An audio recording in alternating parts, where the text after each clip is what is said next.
a todos, estamos aqui com mais um Interfaces com a Psiquiatria, hoje com a incrível Patrícia Pachá, oftalmologista, e aí eu vou falar aqui o mini currículo dela, que eu estou vendo aqui no Lattes dela, né? Estávamos até comentando aqui que não é falso. Então, olha só, a Patrícia é formada em Medicina pela UERJ, com especialização em oftalmologia pela Sociedade Brasileira de Oftalmologia, especialização em educação médica pela FMP, residência médica em oftalmologia pela UERJ, mestrado em ensino em ciências de saúde na Unifesp, legal. O meu mestrado não, eu tenho uma pós na Unifesp que eu fiz de dependência química. A Unifesp é fantástica, né? É sensacional. Algo a acrescentar do seu currículo, Patrícia? Me conta. Professora há 26 anos aqui, né? Essa é a pérola. Olha, que peso, hein? Tá vendo? 26 anos aqui na FMP, trabalhando com a docência. Foi isso que me motivou a fazer o mestrado. E a gente começa a dar aula, a gente não sabe muito bem da aula. Aí dá vontade de aprender, né? A gente fala muito que é quase como uma dependência química, a cachaça do professor e da aula, né? A gente fica numa coisa de uma dependência. Isso é algo que a gente não consegue abandonar nunca, né? Não, ainda bem, né? Porque o salário não é bom, então tem que dar muito prazer, tem que dar muita alegria pra gente. Pois é. Assim, é bom, né, para quem... De tudo que eu faço hoje, talvez seja o imexível. É o mais ali que eu tenho por que sair. A princípio, so far, so good. Para quem não sabe, né, o mestrado é um caminho para quem for seguir a carreira acadêmica, né? É você estabelecer um nível de pós-graduação onde você está habilitado, né, a ministrar aulas, enfim, né? E a gente começa também a entender a respeito de pesquisas. E depois o doutorado é um outro nível, né, onde a gente aprofunda a habilidade em pesquisa, enfim, em publicação. Patrícia tem vários artigos publicados, que eu também andei vendo aqui, né? Então a gente está falando com uma pesquisadora também, né? Legal. Menos. Patrícia, então olha só, bem-vinda.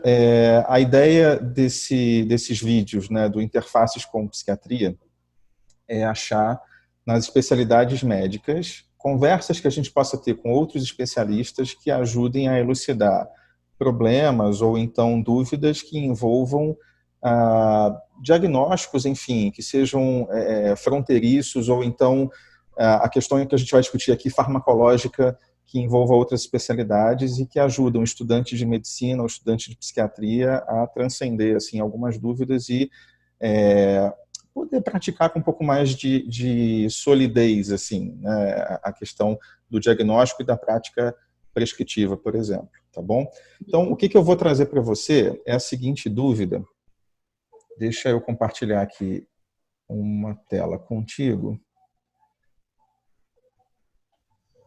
Bom, então, o que eu vou colocar para você como situação?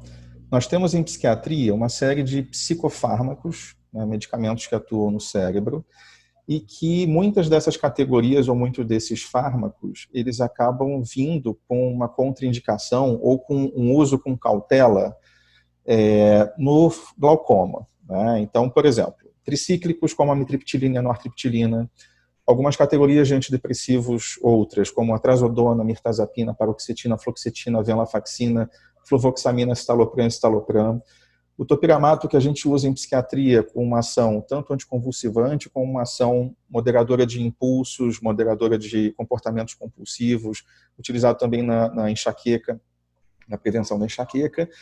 E aí, essa categoria que está aqui nesse quadrinho, né, a gente encontra informação que podem provocar o agravar e que a gente tem que tomar cuidado com o glaucoma de ângulo fechado agudo. E eu li também em algumas fontes que os benzodiazepínicos, e aí nem todos aparecem nessas leituras que eu fiz, teriam questões com glaucoma de ângulo aberto. Tá? Então, qual é a dúvida que eu, por favor, peço a você que nos elucide neste momento, né? O que é, né, essa entidade que é o glaucoma, né, e que ele se divide, então, em ângulo aberto, ângulo fechado, agudo, enfim. Eu confesso até por uma própria dúvida, né, e por colegas meus também dentro da área da psiquiatria, que a gente tem um ponto de interrogação e um certo medo dessa entidade mágica, o glaucoma, de ângulos, né, tão estranhos. Então, por favor, né, eu entrego a palavra a você. Não tem o seu ângulo de visão? Então, eu vou até fechar aqui o compartilhamento para a gente poder se ver melhor. Uhum. Né?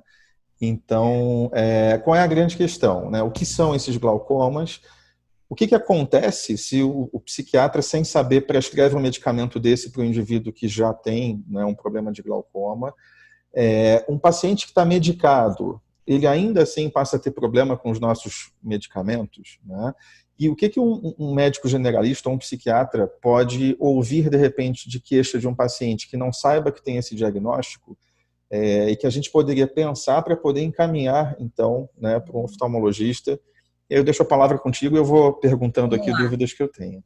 Então, eu acho que assim, tem uma coisa muito importante, que é, quando você sabe o efeito colateral das drogas, você consegue manejá-las de uma maneira muito melhor. A preocupação que acontece, ela é menos até com os psiquiatras que sabem dessa interação e dessa relação com o glaucoma, do que para as pessoas que se desarvoram a fazer prescrições, né? Essa tua área, eu digo que os psiquiatras são os reis da farmacologia, né? E precisa estudar muito a farmacologia para fazer psiquiatria, e tem que saber mesmo.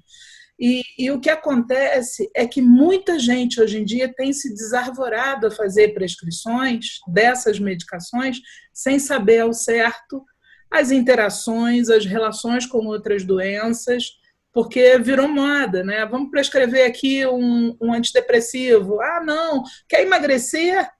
Faz um topiramato, vai emagrecer com topiramato. Então, assim, são coisas que você olha e fala, não é por aí. Isso é mais preocupante. Mas vamos lá. O glaucoma, a gente sabe que o glaucoma é uma doença do nervo óptico. É uma neuropatia do nervo óptico que está relacionada, na maior parte das vezes, com o aumento da pressão ocular. E o que acontece é que o aumento da pressão ocular ou a baixa perfusão do nervo vão provocando gradativamente uma atrofia desse nervo. Problema é que o glaucoma normalmente não tem nenhum sintoma e não traz nenhuma manifestação, e por isso que ele é tão danoso. É a segunda maior causa de cegueira no mundo. Quando a visão se perde, Tiago, ela se perde das beiradas para dentro. E o indivíduo não se dá conta dessa perda visual, porque ele continua com suficiência de visão quando ele olha reto para frente. Então ele vê a televisão, ele vê o carro do outro lado da rua sem ter problema, e a pessoa não vai percebendo essa perda, né? Se a gente pensa na estrutura ocular, isso os alunos já conhecem da época da oftalmo, espero que ainda se recordem, alguns devem ter uma vaga lembrança. Então a gente vai saber o seguinte: o olho ele tem 3 compartimentos, 3 câmaras. Uma câmara que é a câmara anterior, a câmara posterior, que ela fica no meio do caminho, e a câmara vítrea. A câmara vítrea é a maior câmara do olho e ela é estável. Não se produz vítreo, não se absorve vítreo, a gente nasce, cresce e morre com aquele vítreo. Já na câmara posterior e na anterior, a gente tem a circulação de um líquido, que é o humor aquoso. O humor aquoso ele é produzido na parte posterior. Existe uma interface entre essas 2 câmaras, que é a pupila. Então, ele é produzido na câmara posterior, ele vai para a câmara anterior, ele nutre a córnea e ele é absorvido. E é exatamente no ângulo da câmara anterior que o humor aquoso é absorvido. Então, na estrutura do ângulo da câmara anterior, você tem várias estruturas especializadas na drenagem do humor aquoso. E o ângulo, de acordo com a posição e com a abertura dessa exposição dessas estruturas, esse ângulo é mais aberto, onde todas as estruturas de drenagem estão expostas, ou ele é mais fechado, em que parcialmente as estruturas de drenagem estão expostas. Então, você pensa que a câmara anterior, ela tem na parte inferior, né, a parte de trás dela, é a íris e a pupila, certo? Então, a parte anterior é na córnea.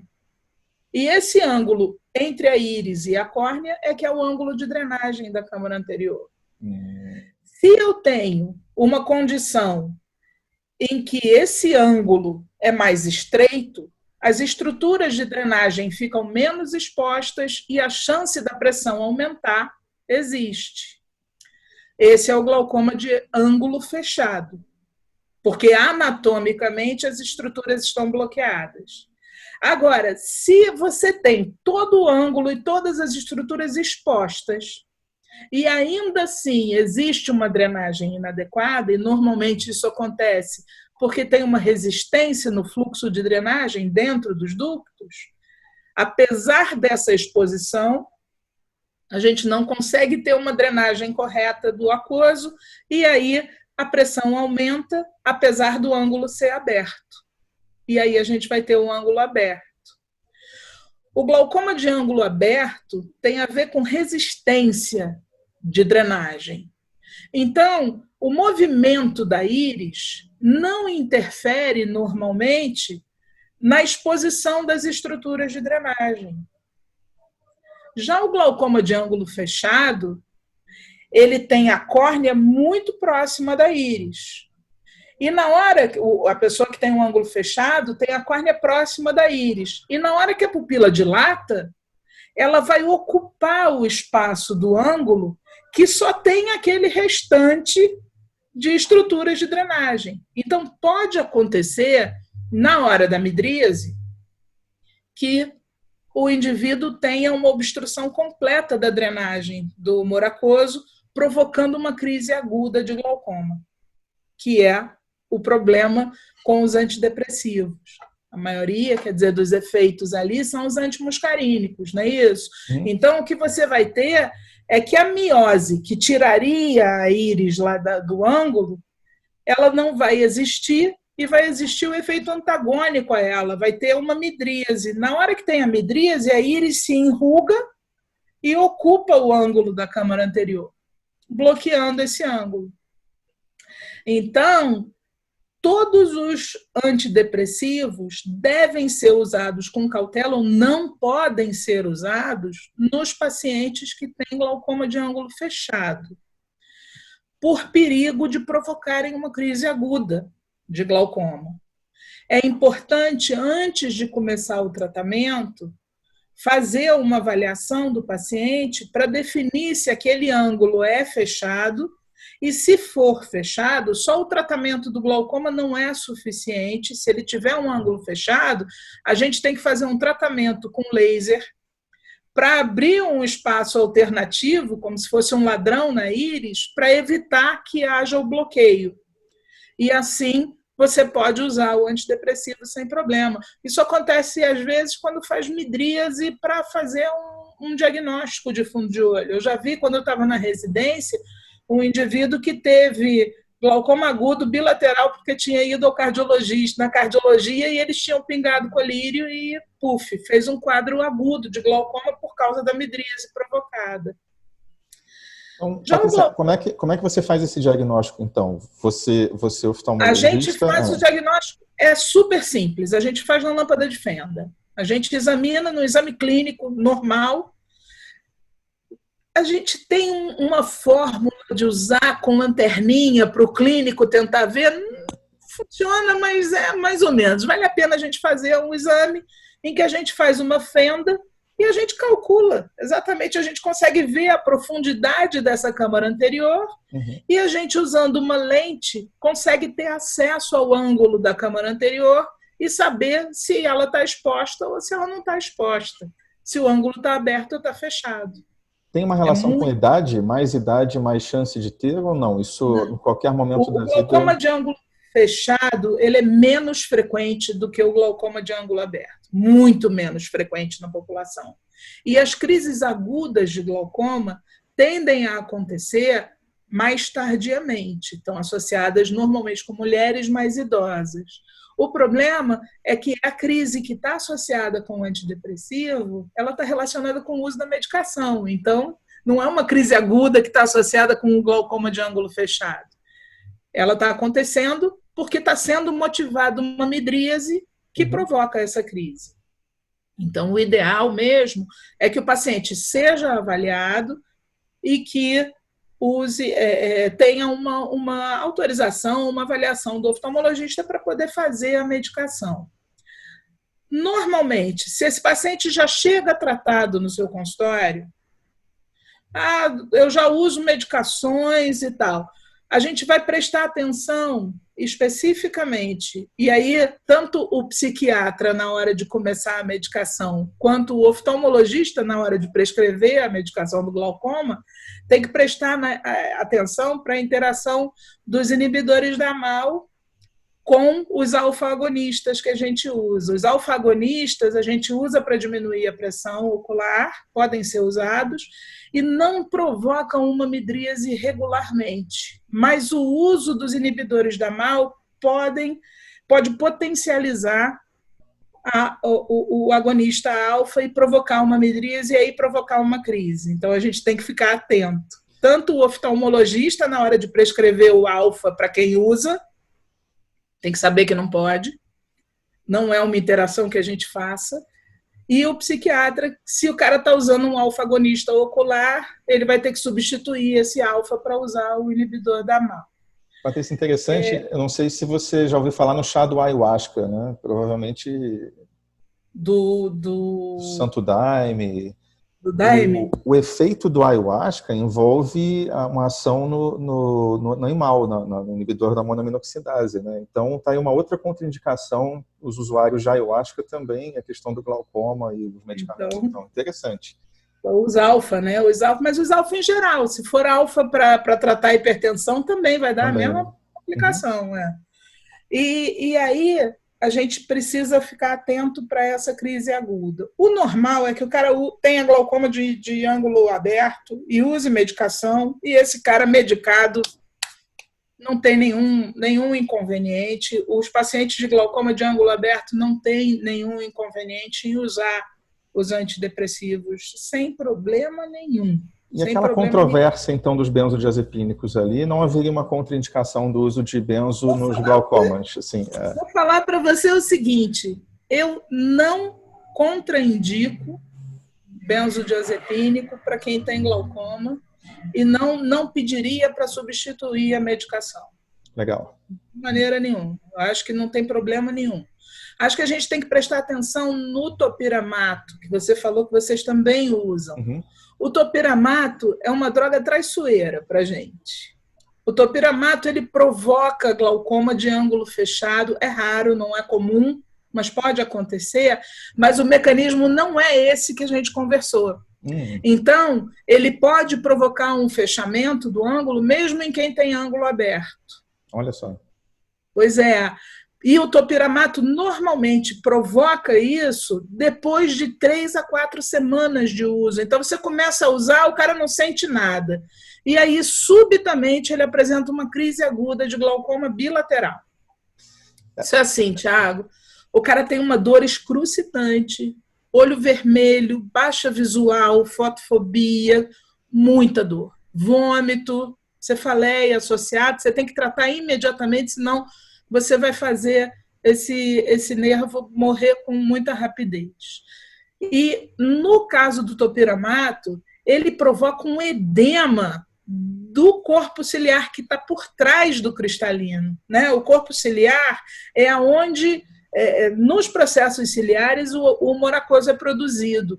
O corpo ciliar faz um edema, a gente diz que tem uma efusão uveal, então é como se provocasse um edema grande de toda aquela região posterior, e isso faz com que os ligamentos que seguram o cristalino na posição, que são a zônula, fiquem fragilizados, eles ficam molengos, e eles empurram todo o complexo do cristalino para frente. Então é como se o cristalino empurrasse a íris para frente e a íris chegasse mais próxima da córnea na câmara anterior. Isso tende a ser bilateral e, assim, a gente precisa prestar atenção exatamente para conseguir fazer o diagnóstico. Porque na queixa tem que passar já pela cabeça que pode ser um cara que usa topiramato, pode ser jovem, pode ser velho, independe da idade, ele está usando topiramato há 3, 4 semanas, e ele começa com uma dor de cabeça forte, você tem que considerar a possibilidade disso estar relacionado com o aumento da pressão intraocular nos 2 olhos. Isso me parece bastante relevante, porque não é do dia a dia. Aqui em Petrópolis, a gente teve uma paciente aqui que teve um caso assim. Ela chegou com uma crise aguda bilateral depois de começar o topiramato, porque eu acho que ia casar a filha, não sei, tinha alguma coisa assim e queria emagrecer e acabou usando o topiramato como um adjuvante no processo do emagrecimento. Estava com prescrição, já tinha usado previamente por um tempo menor e usou por um tempo maior e fez uma crise bilateral por causa da efusão uveal. Agora, na interrupção, isso tem uma chance de reverter ou fica bom? Tá? Fica bom. Legal. Exatamente esse é o tratamento. Você tem que tratar a crise aguda, suspender a medicação, e aí não adianta fazer laser, não adianta fazer nada disso, porque ele não tem alteração do ângulo, ele não tem alteração de drenagem. O efeito farmacológico provocando o efeito farmacológico provocou o edema daquela região posterior e jogou tudo que tinha para frente, fazendo esse ângulo ficar mais fechado. Agora, outra coisa importante, Tiago, é a atenção que a gente tem que dar para os pacientes hipermétropes. Então, olha lá, hein? Os hipermétropes, que têm o olho pequenininho, eles têm o olho menor. Então, eles têm uma tendência a ter todas as dimensões do olho reduzidas. Então, a câmara anterior do hipermétrope tende a ser menorzinha também. E tem uma chance maior desse hipermétrope ter um fechamento porque ele tem uma estrutura ocular menor.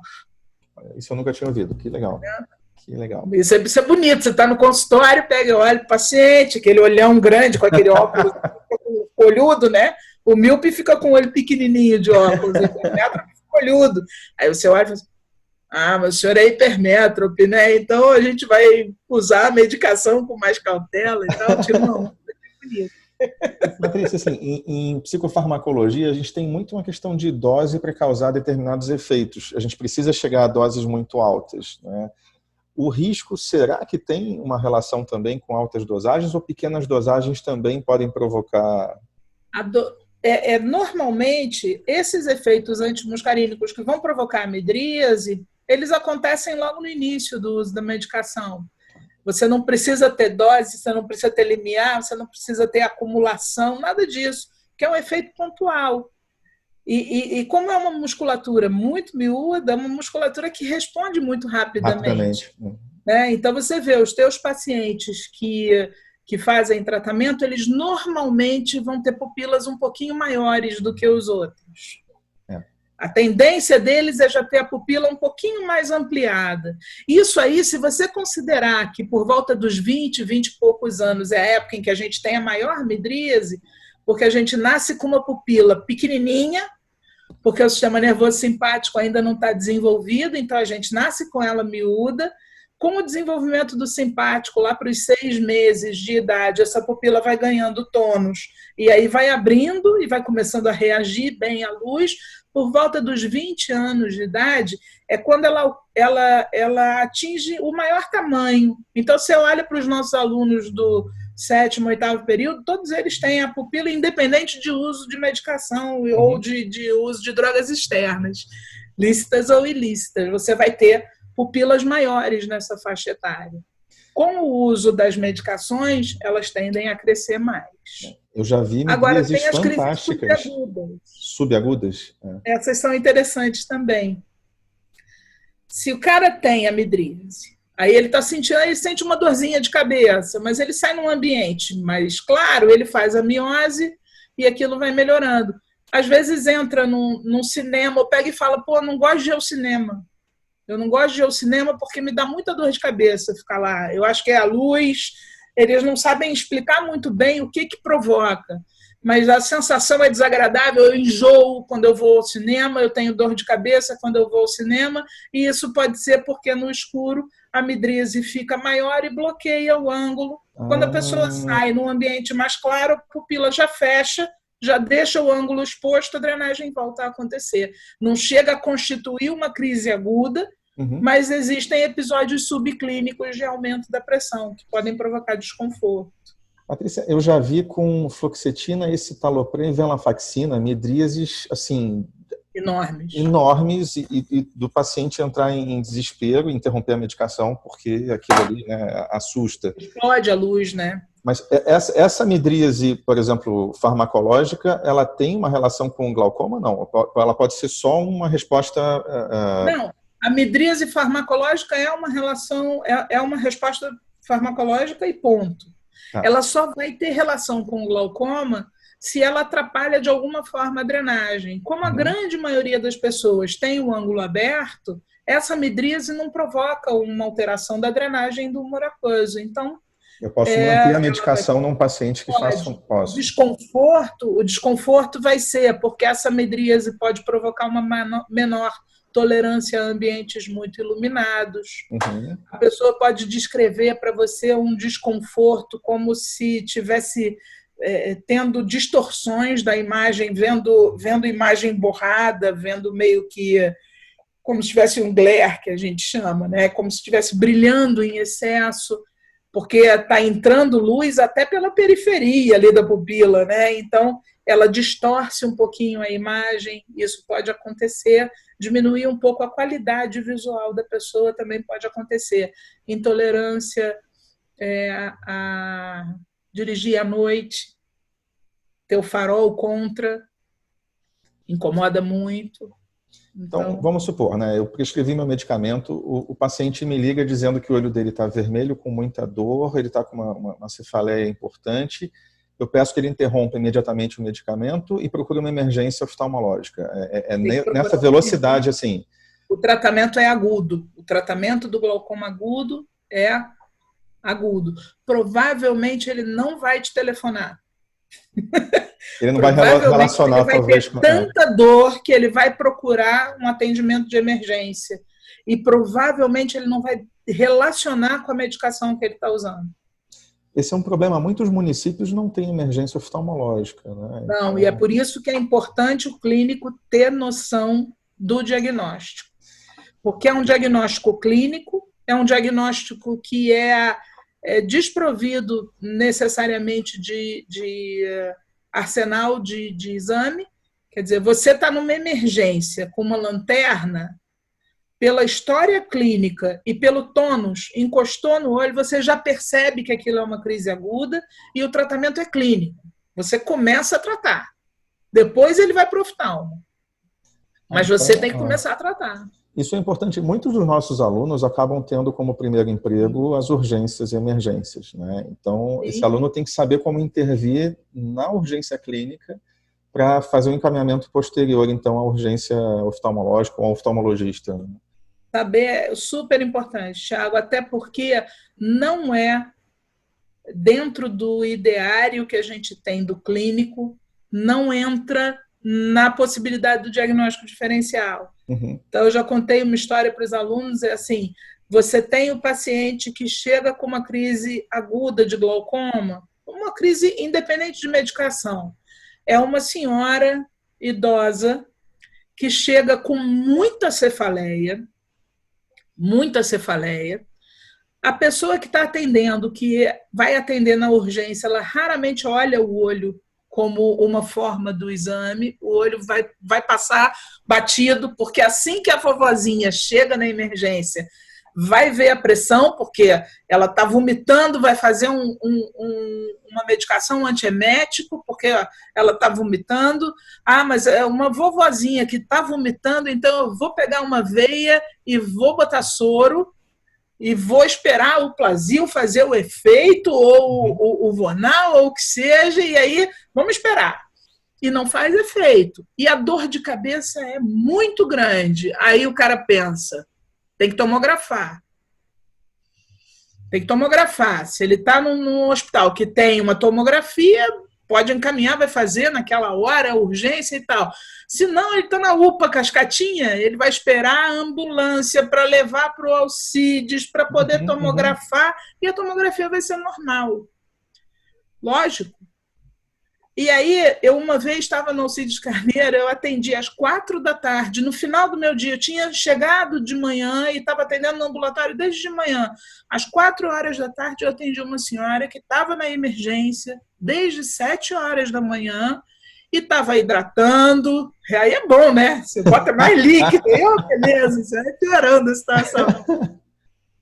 E assim, no corredor, você já olha o olho e o olho é muito vermelho, o olho é mais fechado, existe uma midríase não reativa, uma midríase média, então existem características que são muito típicas de glaucoma, qualquer oftalmologista R1 vai olhar e vai falar, nossa, isso é uma crise aguda de glaucoma, e ela estava desde as 7h lá, há 9 horas no hospital, hidratando e usando antieméticos e já tinha tomografado e não resolvia o problema dela. E aí, o tramadol, ele também, pelo efeito também faz midríase, né? Pois é. Também então, você ainda ganhou um tramal aí no meio da prescrição para tirar a dor. Uma beleza.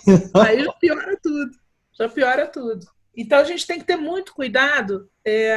Diz que a medicina é a arte da gente saber resolver os problemas que a gente cria, né? Em algumas situações, a gente cria problemas, mas usar o antidepressivo não é um problema. Usar um antidepressivo sem saber o que ele vai provocar é um problema. Então, eu tenho isso muito claro na cabeça. Essa é a diferença do bom médico para o mau médico. Né? O bom médico, ele sabe indicar, ele sabe prescrever e ele sabe o que vai acontecer. E se aquilo não der certo, ele sabe por que não está dando certo. Né? O outro profissional, o trombadinha, vai prescrever, porque está na moda. Exatamente. Está na moda, brother. Vamos lá, isso aí, não, vamos usar. Ele sabe de olhada o que o colega faz também. Tudo. Menina quer formar, vamos fazer aquele coquetel, caveirinha, puff. Tem benzodiazepínico, tem antidepressivo, tem hormônio tireoidiano, é isso? As meninas ficam magras, todas perfeitas na formatura, e o cara não sabe. É lógico que quem está fazendo essas besteiras não tem noção dos efeitos colaterais que pode provocar. E não tem amor ao seu CRM nem aos seus pacientes, né? Porque e provavelmente não vai nem rever essa paciente, porque essa paciente não vai voltar para essa pessoa, vai voltar para um outro. Exatamente. Por causa dos problemas que foram causados.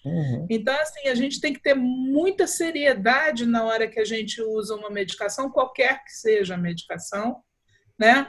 É importante perceber as interações, e, Tiago, as interações têm sido cada vez mais frequentes, né? A gente está numa época que é excessivamente medicamentosa, a polifarmácia é uma coisa regular e estabelecida na sociedade. As pessoas prescrevem sem perguntar o que o paciente está usando. Exatamente. E assim, não, mas eu não quero saber qual é a medicação psiquiátrica que o cara está usando, porque eu sou cardiologista ou eu sou oftalmologista, mas a gente tem que saber. E assim, se eu não souber que eu não posso usar beta-bloqueador tópico para o cara que tem asma, porque ele vai ter crise de asma, o paciente vai ficar tossindo, o pneumo não vai perguntar se ele está usando alguma coisa, vai ficar tentando tratar um quadro asmático que ele não sabe por que está tratando. E assim, se não é para conversar, não é para fazer medicina. Se não é para conhecer o paciente que a gente está tratando, também não é para fazer medicina. Anamnese, a semiologia, isso está sendo deixado cada vez mais de lado, né? Assim... E as pessoas estão muito imediatistas, né? Então, assim, eu vou falar para você honestamente, as únicas medicações que eu não anoto são as homeopáticas, porque eu não tenho a mínima noção. Eu não sei se fazem efeito ou qual o efeito, eu não conheço e eu, honestamente, não vou sair procurando. Mas eu falo para o paciente, olha, o senhor procura com o seu homeopata, se essa medicação que eu estou prescrevendo tem algum problema com a que o senhor usa. Ponto. Mas, como as homeopáticas normalmente tendem a ser microdoses e tal, então, ultradiluições e tudo. São menores. Então, acho que isso tem funcionado. Patrícia, incrível. Eu termino assim, essa nossa conversa querendo abrir um livro e estudar o que eu vou fazer na urgência com um paciente com glaucoma. Eu te confesso que eu vou... Depois eu faço um passo a passo. A minha sugestão é que você peça para os alunos, porque eles já aprenderam isso. Exatamente, assim, né? E veja até a questão dos analgésicos, como eu fiquei preocupado. A gente sabe dos analgésicos com efeito anticolinérgico que vão então piorar os quadros, enfim. Muito importante esse tópico. Estou, assim, impressionado. Aprendi mais até do que eu supunha que eu ia ouvir aqui. Eu estou encantado aqui. Bom, pelo menos a pandemia está servindo para alguma coisa, né, Tiago? Essas interações e essas conversas com gente que a gente tanto gosta e que a gente não consegue ver nunca. Com certeza, pelo menos né? isso. Não sabe, né? A gente, antes nos bastidores aqui, a gente estava num super bate-papo, né? Porque a oportunidade aqui de ouro da gente estar conversando. Patrícia, alguma dica a mais assim para os nossos pupilos na psiquiatria que envolva, enfim, acho que a gente contemplou bastante coisa. Acho que a gente falou de tudo de importante. No mais é falar que isso tudo vai passar, viu, gente? Pois é. Eu acho que falar que a gente está aqui, que a gente está no mesmo barco do mar revolto. E aí que em algum momento essa tempestade vai embora. A gente não sabe quando, mas ela vai embora. Então, quem está no internato aí à beira da formatura vai ter formatura, vocês vão se formar e vocês vão ser capazes de ser bons médicos, porque eu conheço vocês e a gente sabe que vocês são pessoas preocupadas em cuidar dos outros. Quem está preocupado em cuidar do outro, com certeza vira bom médico. Eu acho que é isso. Sério, sem palavras para te agradecer, você ter aceito esse convite. Um beijo gigante, foi um prazerzão. Um beijo. Um beijo. Tchau, querido. Na hora, eu ia perguntar, mas a gente ia entrar numa outra seara, assim, né? É uma dúvida que já me perguntaram e eu não sei. Qual droga faz miose e qual faz midríase? Eu falei, olha, isso eu vou ter que ler uma a uma. A cocaína, a maconha, o êxtase, o LSD, o chá do ayahuasca. Eles fazem midríase. Todos fazem midríase. Todos fazem midríase, porque são todos antimuscarínicos. Os efeitos são antimuscarínicos. O sistema nervoso simpático faz midríase. O parasimpático faz miose. Assim fica mais fácil. Legal. Então, tá vendo? Agora não vai dar erro. Eu ainda esse trechinho eu vou botar no final, assim, como extra, conteúdo extra. Patrícia, beijo. Obrigado. Beijo. Tá? Com Deus. Tchau.